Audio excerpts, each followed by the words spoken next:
क्यों? आवत ही हर से नहीं, नैनन नहीं सने, तुलसी तहाँ न जाइए, चाहे कंचन वर्षे में। ऐसी स्थान पर नहीं जाना चाहिए जहां सोना ही क्यों ना बरसा हो, जहां हमें देख करके वो प्रसन्न नहीं हो, वहां नहीं जाना चाहिए। हम जाएं और हमें देख करके वो मुंह फेर लें, ऐसे स्थान पर जाने से तो अच्छा है मत जाओ। भोलेनाथ कहते हैं मैया सती से, देवी मैं कहता हूं वहां मत जाओ। मैया सती बोली क्यों नहीं जाऊं, कारण तो बताओ। तब भोलेनाथ कारण बताते हैं। सती एक दिन की बात है, ब्रह्म सभा लगी थी, बड़े बड़े देवताओं ने प्रणाम किया तुम्हारे पिता को, लेकिन हमने प्रणाम नहीं किया तो तुम्हारे पिताजी नाराज हो गए थे। दक्ष दक्ष सकल निज सुता बुलाई, हमारे उबैर तुमहु बिसराई। हमारा बैर था, हमने प्रणाम नहीं किया तो हमारी वजह से तुम्हें भी भूल गए तुम्हारे पिता। इसलिए आज भोलेनाथ सती मैया को समझाने हैं, और पति का धर्म है पत्नी को समझाना, और जब भी नहीं माने तो फिर राम जी पे छोड़ दो। होई है वही जो राम रच राखा, होई है वही जो राम रच राखा, होई है वही जो राम रच राखा, को कर तरक बढ़ावे शाखा। राम जी पर छोड़ दो अगर ना समझे तो। इसलिए भोलेनाथ कहते हैं देवी अगर अपना कल्याण चाहती हो, मेरा कल्याण चाहती हो, तो अपने पिता के घर मत जाओ। जो बिन बोले जाओ भवानी, और रहे नशील सने वो नकानी, तदपि विरोध माने जहां कोई, तहां गयो कल्याण न होई। सती मैया से भोलेनाथ कहते हैं देवी तदपि विरोध मान, जहां कोई विरोध मानता हो वहां पर नहीं जानो चाहिए। जोर से बोलो, ऐसे नहीं, थोड़ा जोर से। सती मैया ने ज्यादा विलंब नहीं किया, महादेव से कहती है भोलेनाथ से, स्वामी तुमको चलना हो तो चलो, नहीं तो मैं तो जा रही हूं, क्योंकि मेरे मायका है, मेरे पिता का घर है, मैं तो जाऊंगी। और उस समय सती मैया भोले बाबा की बातों को काट देती है और चल दी। महादेव ने सोचा कि मेरी पत्नी होकर के मेरी बात नहीं मानी, जो सती मेरी इतना ध्यान करती थी, मेरे को सम्मान देती थी, आज मेरी पत्नी मेरा सम्मान नहीं कर रही है। लगता है होनी प्रबल है, अब न जाने क्या हो सकता है। तो भोलेनाथ तो महाराज शांत हो गए, ज्यादा मत बोलो नहीं तो लड़ाई ज्यादा हो जाएगी, न जाने कहीं सती मैया कोई कदम ना उठा ले। लेकिन सती मैया जाने लगी तो भोलेनाथ ने कहा भूत प्रेतों से, एक काम करो, अपने घर जा रही हैं तो ऐसे नहीं जाए, रोते जाएंगी तो उनका पिता कहेगा कि मेरी बिटिया को ऐसे भेजा। भला उसके पिता ने आदर से नहीं बुलाया तो क्या हुआ, हमारा धर्म है, हम उसके पति हैं, उनकी बिटिया को आदर के सहित उन्हें मायके छोड़ करके आओ, ये भोले बाबा ने कहा। भूत प्रेत नंदी आदि दौड़ करके गए, अरे माताजी हम सेवकों के होते हुए अकेले कहां जा रही हो। सती मैया बोली क्या करूं, तो भोले बाबा तो नहीं जा रहे। भूत प्रेत बोले माताजी हम चलेंगे। नंदी बोलो मैया मेरे ऊपर बैठो, मैं लेकर चलूंगा। सती मैया को लगा चलो कोई तो आए, पति नहीं आया तो क्या हुआ, परिवार वाले तो आ गए, चलो तुम सब चलो, मेरे पिता के घर यज्ञ हो रहा है, पंगत में सबसे पहले तुम्हें बैठा रहूंगी और छुट्टा कलाकंद खिलाऊंगी। हैं जोर से बोलो। हाँ देखो भतैया जब आते हैं ना तो उन्हें ज्यादा माल खिलाते हैं, हाँ खाते हैं क्या नहीं? पूरी सब्जी नहीं खिलाते, मिठाई खिलाते हैं, खाओ जितनी खाओ, अच्छा खिलाते हैं, अंदर खिलाते हैं, बाकी सबको बाहर खिलाते हैं। जोर से बोलो। मैया सती जब गई है अपने घर, बहनें मिली, सब कोई मिला, सब कोई बात करता है, लेकिन घुसर पुसर सब चल रही है। बिन बुलाए आ गई, देखो भोलेनाथ नहीं आए, लगता है दोनों आपस में लड़ गए, न जाने मन में क्या क्या सोच रहे थे। जब पिताजी मिले, दक्ष मिले, पिता का धर्म क्या बनता है? पिता का धर्म बनता है बिटिया आई है तो चरण छुए, हृदय से लगा ले, बेटी मैं चिट्ठी देना भूल गया, मुझे क्षमा कर दियो। लेकिन दक्ष तो शंकर जी से बैर बांधे, तो इस कारण सती मैया से भी बात नहीं करी, ना तो बेटी के पैर छुए, ना बेटी से मिला, और बगल से निकल गया। तब सती मैया रोने लगी, देखो आज मेरा पिता ने भी मुझे त्याग कर दिया। अब याद कर रही है भोले बाबा की कि मेरा भोले बाबा सही है, मुझे कोई बात नहीं है, अगर मेरे पिता ने मुझसे बात नहीं करी, पर मैं माँ से मिलूंगी, माँ से बात करूंगी, क्योंकि बिटिया जो बात माँ से कह सकती है वो पिता से नहीं कह सकती। जैसे ही मायके में अगर, अच्छा बिटिया का मायके में सम्मान कब तक होता है? जब तक उसकी माँ जिंदी है। माँ है तो मायके में खूब सम्मान होगा, और माँ नहीं है तो फिर बिटिया मायके में उसका कोई आदर सम्मान नहीं होता है। आज यहां देख लो, प्रसूति मैया अपनी बिटिया की राह देख रही थी कि मेरी 15 बिटियां आ गई, छोटी सती नहीं आई, जब मैं पता चलेगा तो क्या कहेगी। वो इतनी नहीं, सती सामने से दिखाई दे गई। मां देखते ही बिटिया को आंख में आंसू भर लेती है, रोने लगी। सती मैया भी रोने लगी और जाकर के गले से लग गई, लिपट गई, जोर जोर से रोने लगी। सती मैया बोली, मां मैंने क्या अपराध किया, मेरी क्या गलती है जो मुझे आदर के साथ नहीं बुलाया और मेरी बाकी बहनों को बुलाया? क्या ये मेरा घर नहीं है? क्या ये मेरा परिवार नहीं है? क्या मैंने इसमें जन्म नहीं लिया? आज सती मैया कहती है, खेली कूदी मैं इस आंगन में, वो भी अपना पराया सा लागे, वो भी अपना पराया सा लागे। ऐसा दस्तूर है क्यों माँ, जोर किसका चला इसके आगे, जोर किसका चला इसके आगे। मैया सती कहती है, एक को घर दिया, पिता बेटे को क्या देता है? घर देगा, दौलत देगा, संसार की कमाई दे देगा, और बिटिया को क्या देता है? उसको एक पति के हवाले कर देता है। एक को घर दिया, एक को बर दिया, ये कैसी विदाई है, बेटियां क्यों पराई है। ये सती मैया कह रही है भोले बाबा की प्रति। आज बड़े भाव से सुनते, बेटियां तो पराई है, बेटियां क्यों पराई है। मुझे माँ से गिला मेरा यही सिला, मुझे माँ से गिला मेरा यही सिला, बेटियां क्यों पराई है, बेटियां क्यों पराई है, बेटियां क्यों पराई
होता है।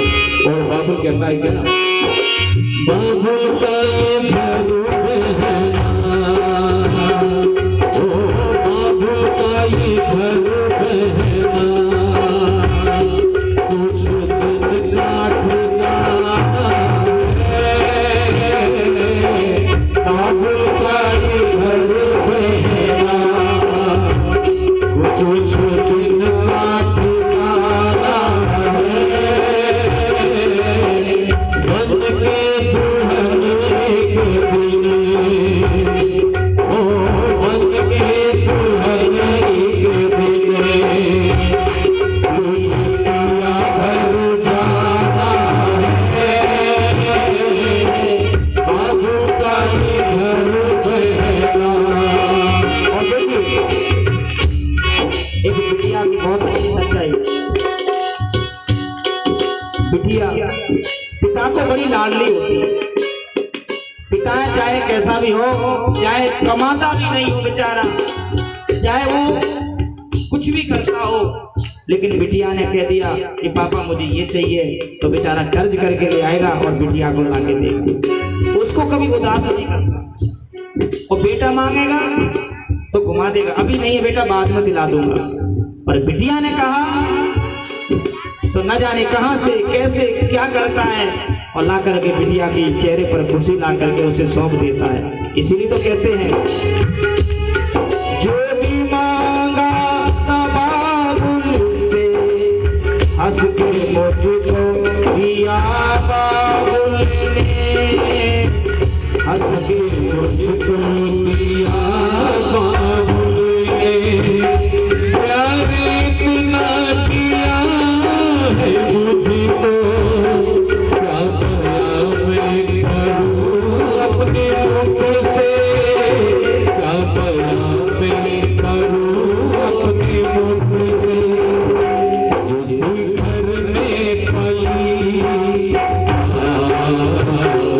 उस घर में ही माँ,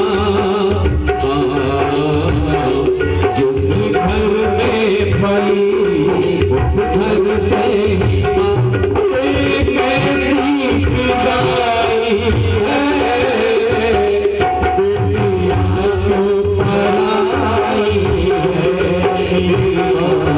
दुनिया क्यों पराई है। और बिटिया बिटिया की शादी करता है, एक एक रुपए जोड़ता है, एक एक पैसा इकट्ठा करता है। पिता अपने शौक नहीं करता है, पिता अच्छे कपड़े नहीं पहनता है, पिता कहीं नहीं जाता है। क्यों? उसको चिंता है मेरी बिटिया बड़ी हो गई, मुझे उसकी शादी करनी है, उसका विवाह करना है, अच्छा घर देखना है, अच्छा घर देखना है।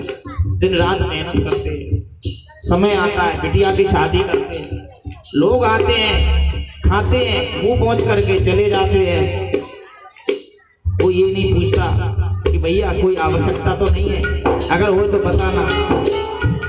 शादी में कितने मेहमान जाते हैं, अगर सब लोग 100-100 रुपए लेकर के भी जाएं और उस बिटिया के हाथ में देंगे तो लाखों रुपए इकट्ठे हो जाएंगे। अच्छे सा देखिए, होटल में खाना खाओगे 1000 रुपए खर्च हो जाएंगे, पर ऐसा खाना नहीं मिलेगा जैसा शादी में मिलता है। 1000 रुपए खर्च हो जाएंगे होटल में और बेकार गए। अगर 100 रुपए तुमने बिटिया के हाथ पे उसके पिता को दे दिए तो वो 100 रुपए से उस पिता को सहारा मिलेगा। लोग भोजन करते हैं, खाते कम है, फेंकते ज्यादा है। अच्छी लगी तो खा लिया, नहीं लगा फेंक दिया। उस पिता से पूछो जिसने एक एक रुपए जोड़ा शादी के लिए और उसने मेहनत करी।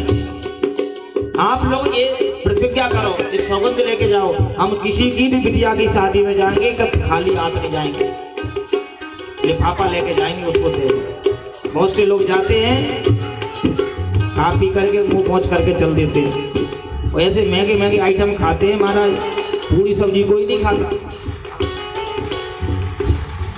लड़का की शादी हो तो खूब खाना बने तो अच्छा, लड़का की शादी होती है तो बहू को खूब नौछावर, खूब अंगूठी पहनाती है भौजाइयाँ नंदे, और बिटिया की शादी होती है तो फिर नहीं उससे पूछती। तो इसलिए ऐसा नहीं है। जब बिटिया का विवाह होता है दुनिया भोजन में लगी है, दुनिया खाने में लगी है, पिता बेचारा एक तरफ कोने में देखता है कोई कमी तो नहीं है।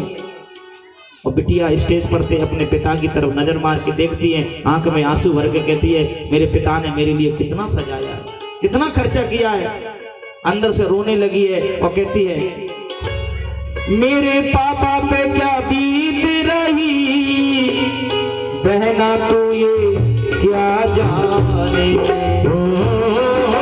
पापा पे क्या बीत रही, बहना तो ये क्या जाने, कलेजे के टुकड़े को, कलेजे के टुकड़े को रो रो के भुलाना है, कलेजे के टुकड़े को रो रो के भुलाना है। बाबुल तेरी बगिया की, अपना ठिकाना है, बाबुल तेरी बगिया की, मैं हूँ तेरी बगिया की, मैं हूँ एक चिड़िया रे, बाबू तेरी बगिया की, मैं हूँ एक चिड़िया रे। और क्या कहती है मैं तो चिड़िया हूँ और ये बफन चल रहा है ये गार्डन में, ये क्या जंगल है, रात में रुकना है और सब अपने अपने रास्ते चले जाएंगे और मैं सुबह उड़ करके दूसरे घर, रात भर ये बसेरा है, ओ रात भर बसेरा है, सुबह उड़ जाना है, ओ रात भर बसेरा है, सुबह उड़ जाना है। क्या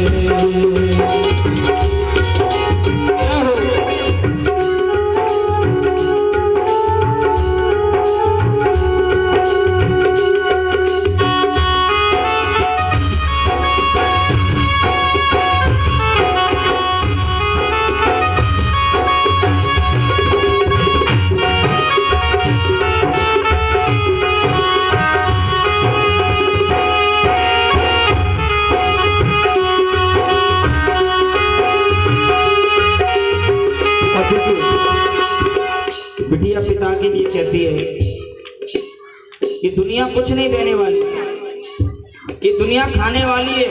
इसलिए बिटिया कहती पिता से ये दुनिया तुझे कुछ नहीं देने वाली, ये दुनिया तुझे कुछ नहीं देने वाली, कान्हा के दर पे तू चला जा सवारी, कान्हा के दर पे तू चला जा सवारी, ये दुनिया तुझे कुछ नहीं देने वाली, ये दुनिया तुझे कुछ नहीं देने वाली, ये दुनिया तुझे कुछ नहीं देने वाली। संसार में प्यारे कोई कुछ देने वाला नहीं है, देने वाला अगर कोई है तो वो है मेरे ठाकुर जी कृष्ण कन्हैया। जान नरसी का बात बड़ा, सबरी की लाज रखी, विदुरानी की लाज रखी, मेरे भगवान श्याम सुंदर ने द्रौपदी की भी लाज रखी। इसलिए सबरी अहिल्या गढ़ का नारी, और प्रभु सबको तुमने पार उतारा, सबको भगवान ने पार उतारा है प्यारे। इसलिए दुनिया से क्या मांगना है, ठाकुर जी से मांगो। आज सती मैया प्रसूति मैया से कहती है माँ मुझे क्यों नहीं बुलाया। माँ ने समझ आया बेटी चिंता मत कर, एक दिन ऐसा आएगा तेरे पिता तुझसे सॉरी बोलेगा, क्षमा मांगेगा, यज्ञ हो जाने दे। सती मैया बोली माँ मुझे यज्ञ में जाना है, जहां हवन हो रहा है, मैं थोड़ा यज्ञ का दर्शन करके आऊं। सती मैया क्यों जा रही है? शायद लगता है मेरे भोले बाबा का आसन लगा हो, शायद थोड़ा सा कहीं स्थान प्रेम का हो। सती मैया यज्ञ में गई, हवन चल रहा था, सबके लिए आहुति दे रहे थे, इंद्राय स्वाहा, नारायणाय स्वाहा, लेकिन कोई ये नहीं कह रहा था ओम नमः शिवाय स्वाहा। शंकर जी के लिए कोई आहुति नहीं।